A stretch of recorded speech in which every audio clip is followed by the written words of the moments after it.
məktəbimizə yeni qədəm qoymuş balaca fidanlara. Buyurun, sizin için çalınır, əziz birinciler. Siz bugün məktəbimizin sihirli qapısından keçdiniz.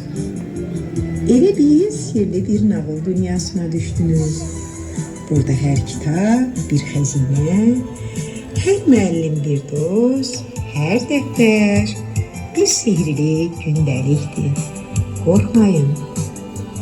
Hər səhifədə sizə kömək edəcək sihirli qələminiz, gülümsəyən müəlliminiz və sizi gözləyən dostlarınız var. Gəlin birlikdə bu nağılı yazmağa başlayaq.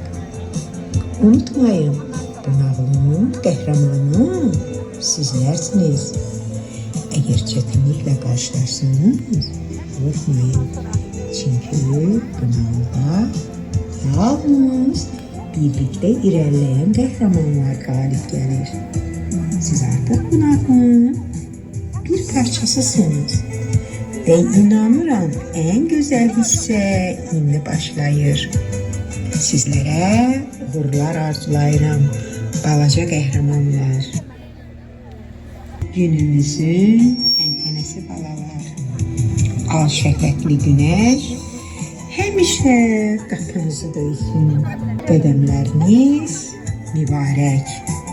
Elimiz, obamız, məktəbimiz, Azərbaycanımız üçün xeyirli övlad diləyilə. Sizin ibtidai sinif müəlliməniz Şükufə Fərmanova. Ana məktəb. Ey ana məktəb. Gəlmişik hamımız. Yay tətilinə.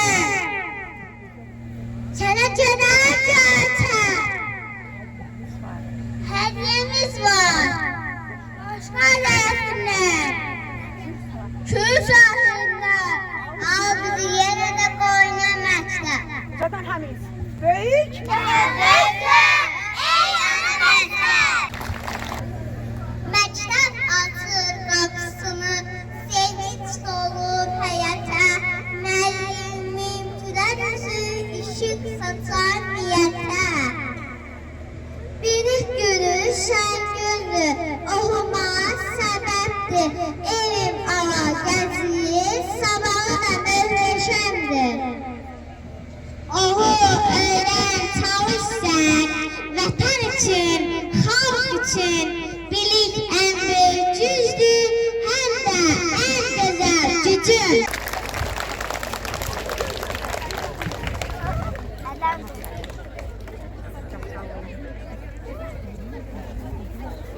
Mehmet çal gelsin Mehmet. Okuyun.